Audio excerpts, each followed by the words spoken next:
হয় হয় মই এই মুহূৰ্তত উপস্থিত আছোঁ যোৰহাট পৌৰসভাৰ যি কাৰ্যালয়ৰ প্ৰৱেশ পথৰ সন্মুখত এয়া প্ৰতিবাদকাৰীসকল মোৰ সহযোগীয়ে দেখুৱাই আছে পৰাগে যে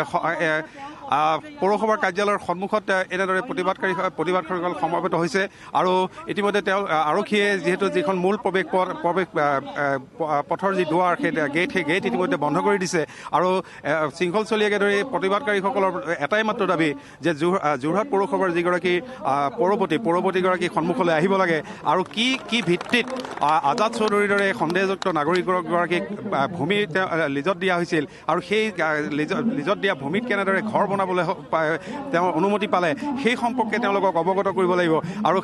সেই অৱগত নকৰা পৰ্যন্ত বা পৌৰপতি যদি কাৰ্যালয়ৰ পৰা ওলাই নহা পৰ্যন্ত প্ৰতিবাদকাৰীসকলে এই প্ৰতিবাদস্থলী ত্যাগ নকৰাৰ যি হুংকাৰ সেই হুংকাৰ দিছে আৰু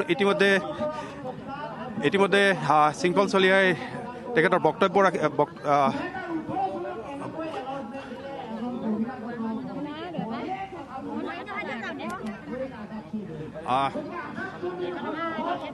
এই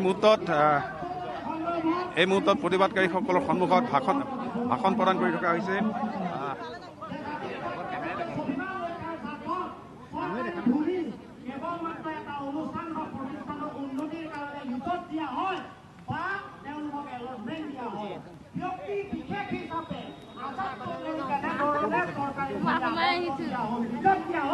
ব্যক্তিগত ঘৰ বনাবৰ কাৰণে তেওঁ নিজৰ ল'ৰা ছোৱালীক ডক্টৰ ইঞ্জিনিয়াৰ পঢ়াই এটা বস্তু ভৰ্তি কৰা ঘৰ বনাই পৰিৱেশ সৃষ্টি কৰিবৰ কাৰণে গতিকে এই পৰিৱেশ সৃষ্টি কৰাৰ ক্ষেত্ৰত যোৰহাট জিলা প্ৰশাসনে 2013 চনৰ পৰা যে সহযোগিতা আগবঢ়াই আছে এইটো আপুনি আপোনালোকক স্পষ্টভাৱে জনালো। এই সন্দেহযুক্ত ব্যক্তিজনে পাছপৰ্ট কেনেকে পালে 1978 এক্টৰ অনুসাৰে জন্মৰ প্ৰমাণ পত্ৰৰ যিটো ব্যৱস্থা কৰা হৈছিল আজিৰ তাৰিখত 1974 কেনেধৰণৰ জন্মৰ প্ৰমাণ পত্ৰ আজি আজাদ চৌধুৰীয়ে পালে এয়া হৈছে আমাৰ বীৰ লাচিত দেহানা অসমৰ এটা জনাবলগীয়া এটা প্ৰাথমিক পদক্ষেপ। এই প্ৰাথমিক পদক্ষেপ তথা 2013 চনৰ পৰা আমি স্মাৰক পত্ৰ প্ৰদান কৰাৰ পাছতো মই আজি স্বাক্ষৰিত সম্বলিত থকা এজন সংগ্ৰামী বীৰ লাচিত দেহানা অসমৰ সতীৰ্থ হিচাপে 2013 চনৰ পৰা বিষয়টোৰ লগত জড়িত হোৱাৰ পাছতো 2018 চনত আজি পৌৰসভাই কেনেকৈ এলটমেণ্ট দিলে গতিকে এই বিষয়টো আমি আজি স্পষ্টকৈ জানিবলৈ আহিছোঁ। আমি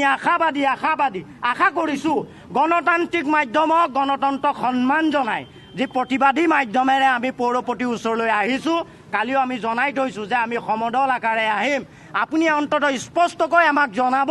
যে বিষয়টো কি আৰু বিষয়টো জানিবৰ কাৰণে আপোনালোকে কিমান সময়ৰ আমাৰ নিৰ্ধাৰণ কৰি ৰাইজক সকাহ দিব যোৰহাটবাসী ৰাইজক সকাহ দিয়াৰ প্ৰয়াস কৰিব। আমি ভাবিছোঁ এই সময়ত পৌৰসভাৰ বিভিন্ন কাৰ্যালয়ৰ বিষয়ববীয়াসকলৰ ইয়াৰ অনুপস্থিতিৰে আমি জানিব পাৰিছোঁ সন্মুখত থকা যোৰহাটৰ প্ৰশাসনিক বিষয়াসকলক দুপ্ৰয়োগ কৰাৰ ব্যৱস্থাটোত আমি অনুভৱ কৰিব পাৰিছোঁ তেওঁলোক ষড়যন্ত্ৰৰ যোৰহাটৰ প্ৰতিবাদস্থলীৰ পৰা কিছু পৰিৱেশ দেখুৱালো আমাৰ সাংবাদিক ৰিজু শইকীয়াৰ জৰিয়তে এনেদৰে প্ৰতিবাদ সাব্যস্ত কৰিছে বাংলাদেশীৰ বিৰুদ্ধে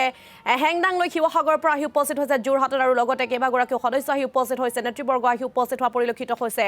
সোনকালে অতি শীঘ্ৰেই বাংলাদেশীক চিনাক্ত কৰি পঠিয়াব লাগে বাংলাদেশলৈ তেওঁলোকৰ